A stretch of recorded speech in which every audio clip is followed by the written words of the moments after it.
23 साल तक लोगों को इस्लाम की तरफ लाने के बाद अब रसूलुल्लाह सल्लल्लाहु अलैहि वसल्लम पूरे अरब के सरबराह बन चुके थे और पूरा अरब अपनी बुत परस्ती छोड़कर इस्लाम की तरफ बहुत तेजी से आ रहा था और ये इस्लामिक एम्पायर एक ग्लोबल पावर बन चुकी थी। लेकिन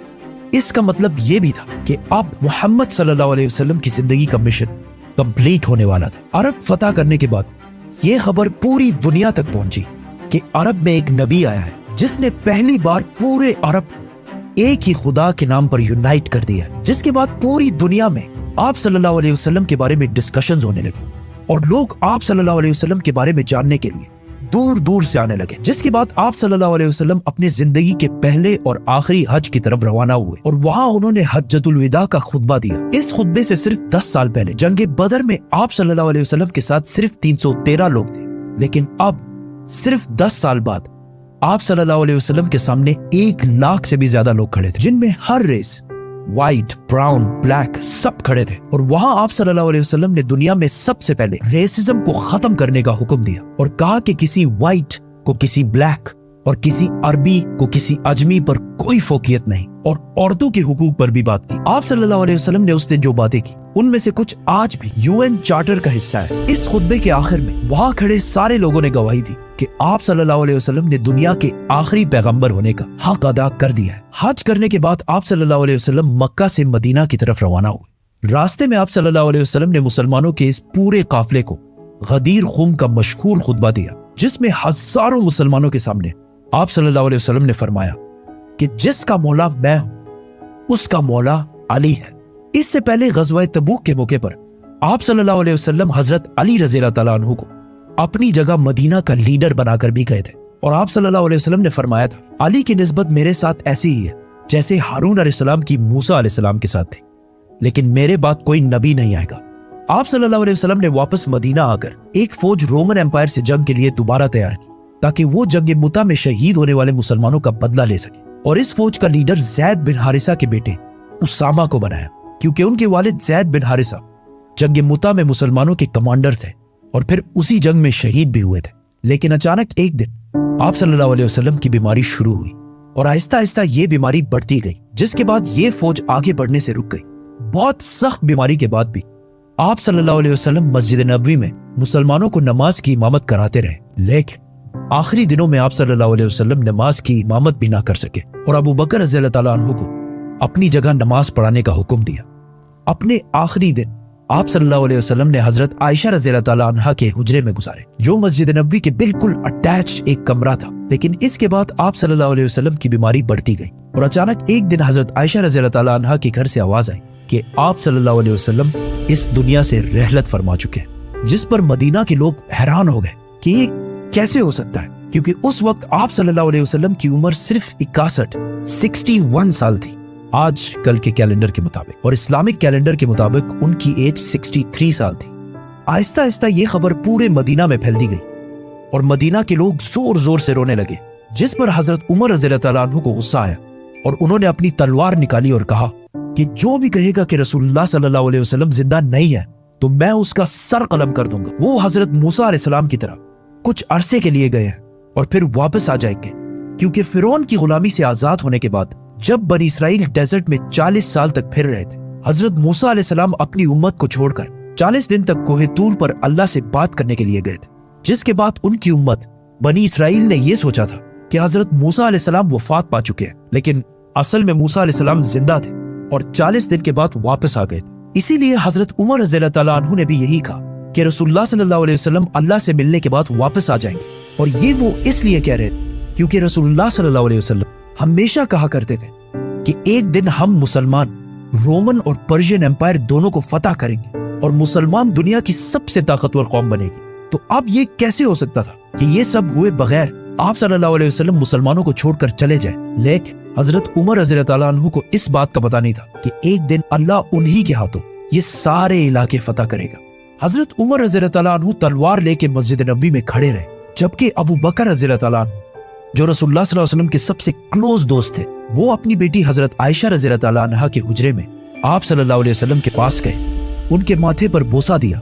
हजरत उमर रज़ियल्लाहु ताला अन्हु अब भी तलवार लेकर खड़े थे और लोगों को आप सल्लल्लाहु अलैहि वसल्लम की वफात के बारे में बोलने से रोक रहे थे। लेकिन हजरत अबू बकर रज़ियल्लाहु ताला अन्हु रसूलुल्लाह सल्लल्लाहु अलैहि वसल्लम के मिंबर पर चढ़े और कहा, उमर बैठ जा। लेकिन हजरत उमर फिर भी खड़े रहे। तो हजरत अबू बकर रज़ियल्लाहु ताला अन्हु ने सबसे कहा कि उमर को छोड़ दो, और फिर अपनी जिंदगी की सबसे अहम स्पीच शुरू की। हजरत अबू बकर रज़ियल्लाहु ताला अन्हु के बारे में सबको पता था कि जब भी आप सल्लल्लाहु अलैहि वसल्लम कोई बात करते थे तो सबसे पहले रोने वाले अबू बकर रज़ियल्लाहु ताला अन्हु होते थे। लेकिन जिस दिन सारा मदीना जोर जोर से रो रहा था, उस दिन अबू बकर रज़ियल्लाहु ताला अन्हु ने अपने गम को कंट्रोल किया, क्योंकि उन्हें पता था कि आज ये सिर्फ रोने का दिन नहीं है, बल्कि रसूलुल्लाह सल्लल्लाहु अलैहि वसल्लम के मिशन को आगे बढ़ाने का दिन है। तो वो रसूलुल्लाह सल्लल्लाहु अलैहि वसल्लम के मिंबर पर खड़े हुए और सब मुसलमानों को मुखातिब करते हुए कहा, ऐ मुसलमानों, तुम में से जो मोहम्मद की इबादत करता था वो जान ले कि मोहम्मद वफात पा चुके हैं, और तुम में से जो अल्लाह की इबादत करता था वो जान ले कि अल्लाह जिंदा है और उसे कभी मौत नहीं आएगी। जिसके बाद उन्होंने कुरान की वो आयत सुनाई जो जंगे ओहद के बाद नाजिल हुई थी, कि जब जंगे ओहद में मुसलमान बहुत सख्त टाइम से गुजर रहे थे, कुछ दुश्मनों ने मसअब बिन उमैर रज़ियल्लाहु ताला अन्हु को शहीद कर दिया। जिसके बाद जंग के दरमियान ही मुसलमानों में यह अफवाह फैल गई कि रसूलुल्लाह सल्लल्लाहु अलैहि वसल्लम को शहीद कर दिया गया, क्योंकि मसअब बिन उमैर रज़ियल्लाहु ताला अन्हु की सूरत रसूलुल्लाह सल्लल्लाहु अलैहि वसल्लम से बहुत मिलती जुलती थी। ये जंगे ओहद हिजरत के 3 साल बाद हुई थी, और इन 3 सालों में भी मुसलमान आप सल्लल्लाहु अलैहि वसल्लम से इतने अटैच हो गए थे कि उनकी शहादत की खबर सुनते ही मुसलमानों का सारा हौसला टूट गया, और कुछ सहाबा तो जंग के दरमियान ही बैठकर रोने लगे, और मुसलमान बिल्कुल जंग छोड़ने के करीब आ गए। जिसके बाद अल्लाह ने कुरान में फरमाया था कि मोहम्मद तो सिर्फ एक रसूल है, जिनसे पहले और भी रसूल गुजर चुके हैं, तो अगर मोहम्मद वफात हो जाए और या उन्हें शहीद कर दिया जाए तो क्या तुम इस्लाम से पीछे हट जाओगे? जैसे ही अबू बकर रज़ियल्लाहु ताला अन्हु ने ये आयत मुसलमानों के सामने तिलावत की, हजरत उमर जो बॉडी से बहुत मजबूत और ताकतवर शख्स थे, वो बिल्कुल जमीन पर गिर गए, और सहाबा ने बाद में कहा कि ये ऐसे था कि जैसे हमने पहली दफा ये आयत सुनी हो। हजरत अबू बकर रज़ियल्लाहु ताला अन्हु के समझाने के बाद मुसलमानों को आहिस्ता आहिस्ता समझ आने लगी कि वाकई रसूलुल्लाह सल्लल्लाहु अलैहि वसल्लम इस दुनिया से रहलत फरमा चुके हैं। लेकिन अब जब सारे मस्जिद नबवी में मौजूद थे, तो अचानक कुछ लोगों ने आके बताया कि मदीना के अंसार रसूलुल्लाह सल्लल्लाहु अलैहि वसल्लम के बाद अपना नया लीडर चूज करने वाले हैं। तो हजरत अबू बकर, उमर और हजरत अबू उबैदा रज़ियल्लाहु ताला अन्हु सीधा उस मीटिंग की तरफ बढ़े, जहां उन्होंने देखा कि मदीना के काफी अंसार हजरत साद बिन उबादा रज़ियल्लाहु ताला अन्हु को बैत देने वाले हैं, क्योंकि साद बिन उबादा मदीना के सबसे बड़े कबीले खजरज के सरदार थे, और इस इस्लामिक एम्पायर का कैपिटल मदीना था। तो इसीलिए लोग नेचुरली उन्हीं को नेक्स्ट लीडर समझ रहे थे। लेकिन अचानक हजरत अबू बकर और उमर वहां पहुंचे और वहां सारों को समझाने की कोशिश की कि ये अब वही पुरानी मदीना की छोटी सी हुकूमत नहीं रही, बल्कि ये अब पूरे अरब की हुकूमत है, और अरब कुरैश के अलावा किसी को भी अपना लीडर नहीं माने, क्योंकि कुरैश अरब के सबसे इंपॉर्टेंट शहर मक्का के रहने वाले लोग, जिनकी पूरा अरब बहुत इज्जत किया करता था, क्योंकि मक्का में अरब की सबसे होली साइट काबा है। और बहुत साल पहले अब्रहा के 60,000 के लश्कर को एक मिरेकल से हराने के बाद उनकी अरब में बहुत इज्जत बच चुकी थी, और अब मोहम्मद सल्लल्लाहु अलैहि वसल्लम भी इसी कुरैश कबीले में से थे, विच मींस अब कुरैश ही अरब को यूनाइट रख सकता था। और वहां खड़े सारे लोगों ने इनकी बात से एग्री भी किया, जिसके बाद लोगों ने साद बिन उबादा रज़ियल्लाहु ताला अन्हु को बैत देना छोड़ दी। लेकिन ये बहस फिर भी जारी रही कि कौन आप सल्लल्लाहु अलैहि वसल्लम के बाद इस इतनी बड़ी एम्पायर को संभालेगा। आखिर हजरत अबू बकर रज़ियल्लाहु ताला अन्हु ने उन्हें कहा कि हमें उमर या अबू उबैदा में से एक को अपना खलीफा चूज कर लेना चाहिए। लेकिन उमर रज़ियल्लाहु ताला अन्हु ने हजरत अबू बकर के हाथ पर बैत कर ली और कहा, आपसे बेहतर इस पोस्ट के लिए कोई भी नहीं है, और उन्हीं को खलीफा डिक्लेयर कर दी। अब तक इस महफिल में जितने भी नाम लिए गए, उन सारों में से किसी पर भी इत्तेफाक नहीं हो रहा था। जैसे ही हजरत उमर ने अबू बकर रज़ियल्लाहु ताला अन्हु का नाम लिया, वहां सारे ही इस बात पर राजी हुए और सब ने हजरत अबू बकर रज़ियल्लाहु ताला अन्हु के हाथ पर बैत कर ली। और इस तरह कुछ ही टाइम में इस इतनी बड़ी एम्पायर का खलीफा मुसलमानों के दरमियान मशवरे से सेलेक्ट कर लिया गया, जबकि बाकी सारे एम्पायर्स में हमेशा बहुत खून खराबे के बाद यह फैसला होता था। और आखिर हजरत अबू बकर रज़ियल्लाहु ताला अन्हु 59 ईयर्स की एज में खलीफा बने। लेकिन इस सारे मीटिंग में एक शख्सियत मौजूद नहीं थी, हजरत अली रज़ियल्लाहु ताला अन्हु, क्योंकि वो आप सल्लल्लाहु अलैहि वसल्लम की तदफीन में मसरूफ थे। जब हजरत अली रज़ियल्लाहु ताला अन्हु को इस मीटिंग का पता चला, तो उन्होंने हजरत अबू बकर रज़ियल्लाहु ताला अन्हु के हाथ पर बैत नहीं की, इस बात पर कि ये इतना बड़ा फैसला रसूलुल्लाह सल्लल्लाहु अलैहि वसल्लम के खानदान की गैर मौजूदगी में क्यों कर लिया गया। जिसके कुछ अरसे बाद अबू सुफियान रज़ियल्लाहु ताला अन्हु, जो अभी कुछ ही अरसा पहले मुसलमान हुए थे, انہوں نے حضرت علی کے پاس آ کر کہا کہ ابو بکر رضی اللہ تعالیٰ عنہ قریش کے بہت کمزور قبیلے سے، اگر آپ کہیں تو میں ان کے خلاف ایک فوج جمع کر دیتا ہوں۔ لیکن حضرت علی نے ان کو ایسا کرنے سے بالکل انکار کر دیا، اور اس واقعے کے کچھ ہی عرصے بعد حضرت علی رضی اللہ تعالیٰ عنہ نے سارے مسلمانوں کے سامنے حضرت ابو بکر رضی اللہ تعالیٰ عنہ کے ہاتھ پر بیعت کر لی، اور اس کے بعد اس خلافت کو سنبھالنے اور آگے بڑھانے میں بہت مین کردار ادا کرتے رہے۔ یہ بہت ایک کنٹروورشل مسئلہ ہے، کیونکہ آج تک مسلمانوں کے دو بڑے گروپس کا اس پر اختلاف ہے۔ دنیا کے سارے مسلمانوں میں 87% سنی ہے، جو کہتے ہیں کہ آپ صلی اللہ علیہ وسلم نے اپنی وفات سے پہلے کسی کو اپنا سکسیسر خلیفہ نہیں چنا، اور مسلمانوں نے خود مشورے سے فیصلہ کر کے حضرت ابو بکر رضی اللہ تعالیٰ عنہ کو خلیفہ چن کر بالکل صحیح کیا۔ اور مسلمانوں میں 13% شیعہ جو کہتے ہیں کہ نہیں،